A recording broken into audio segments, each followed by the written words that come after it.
जय जिनेंद्र बच्चों। मैं जैनी धार्मिक पाठशाला में आप सभी का स्वागत करती हूँ। आज बारी है कंठस्थ विभाग की, जिसमें हम जानेंगे करेमी भंते का पाठ।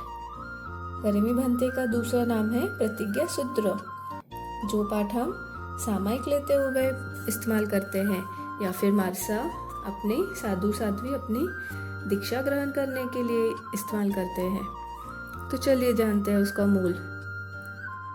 करेमी भंते सामाय्यम सावज्जम जोगम पच्चखामी जावनियमम पज्वास्वामी दुविहम तिविहेणम न करेमी न कार्वेमी मनसा वैसा कायसा तस्य भंते पडिक्कमामि निंदामि गरिहामि अप्पाणम वोसिरामि। ये था करेमी भंते के पाठ का मूल। अब चलिए इसका अर्थ जानते हैं। भंते मतलब हे भगवान, सामाय्यम मतलब सामायिक को, संभाव रूप सामायिक को, करेमी मतलब मैं ग्रहण करना चाहता हूँ, सावज्जम मतलब सभी पापों सहित, जोगम मतलब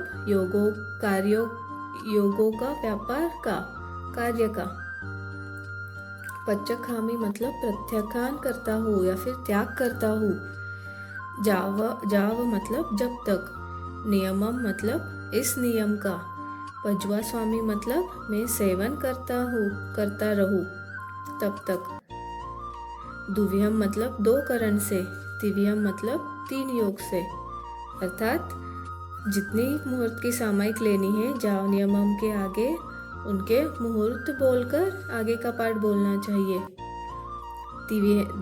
मारसा जब मारसा साधु साध्वी जब दीक्षा ग्रहण करते हैं तब वह 3 करण 3 योग से बोलते हैं।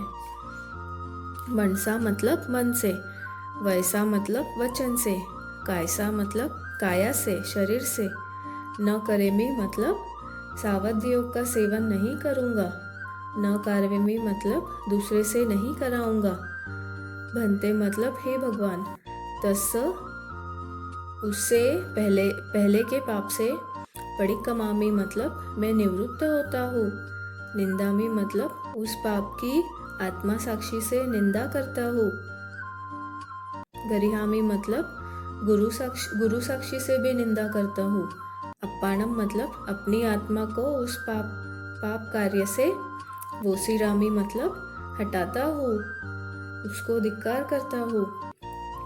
ये था करेमी भंते सामायिक के पाठ का अर्थ। चलिए अब जानते हैं उसका भावार्थ क्या है।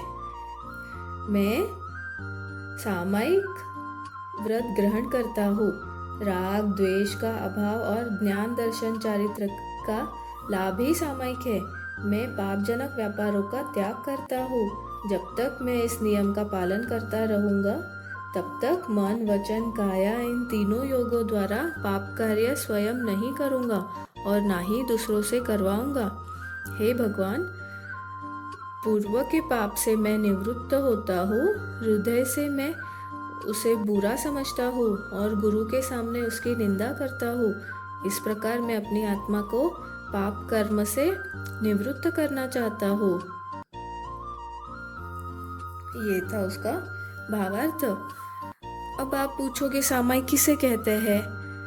जिसके द्वारा संभाव की प्राप्ति होती है। 48 मिनट तक हम ध्यान मुद्रा में धर्म ध्यान करते हैं, उसे सामायिक कहते हैं। सामायिक में हम किसका त्याग करते हैं? सामायिक में हम सावध्य क्रियाओं का यह त्याग करते हैं, अचित सचित वस्तुओं का त्याग करते हैं, अचित वस्तुओं का ग्रहण करते हैं। सावध्य योग किसे कहते हैं? 18 पापों को त्याग करना ही सावध्य योग है। जो 18 पाप है उनसे बचना चाहिए सामायिक करते समय। मुहूर्त किसे कहते हैं? मुहूर्त मतलब 48 मिनट का एक मुहूर्त होता है। एक सामायिक हम एक मुहूर्त के लिए लेते हैं। करण किसे कहते हैं? करण मतलब 3 प्रकार के होते हैं, एक करना, दूसरा करवाना और तीसरी अनुमोदना करना। ये 3 प्रकार के करण है। योग किसे कहते हैं? करण के साधन को योग कहते हैं। मन, वचन और काया ये 3 योग है जिनसे हम करण करते हैं, या फिर योगों से, मन, वचन, काया से किया हो, करवाया हो, अनुमोदना की हो, उसे कहते हैं योग करण। सामायिक की पार्टी से, सामायिक की पार्टी मतलब करमी बनते का पाठ। सामायिक की करमी बनते के पाठ को सामायिक का ताला भी कहते हैं। जब भी साधु साध्वी दीक्षा ग्रहण करते हैं तो वो 3 करण 3 योग से करमी बनते का पाठ बोलते हैं। हम जब श्रावक श्राविका सामायिक ग्रहण करते हैं तो वो 2 करण 2 योग से सामायिक का पाठ बोलते हैं। साधु साध्वी ना ही करते हैं, ना ही करवाते हैं, ना ही उसकी अनुमोदना करते हैं, जबकि श्रावक श्राविकाएं 2 करण 2 योग से सामायिक लेते हैं, जिसे कहते हैं मैं करता हूँ और मैं अनुमोदना भी करता हूँ।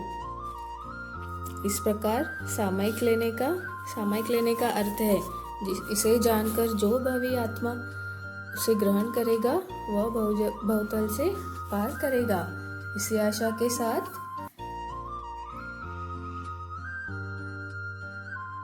जय जिनेंद्र।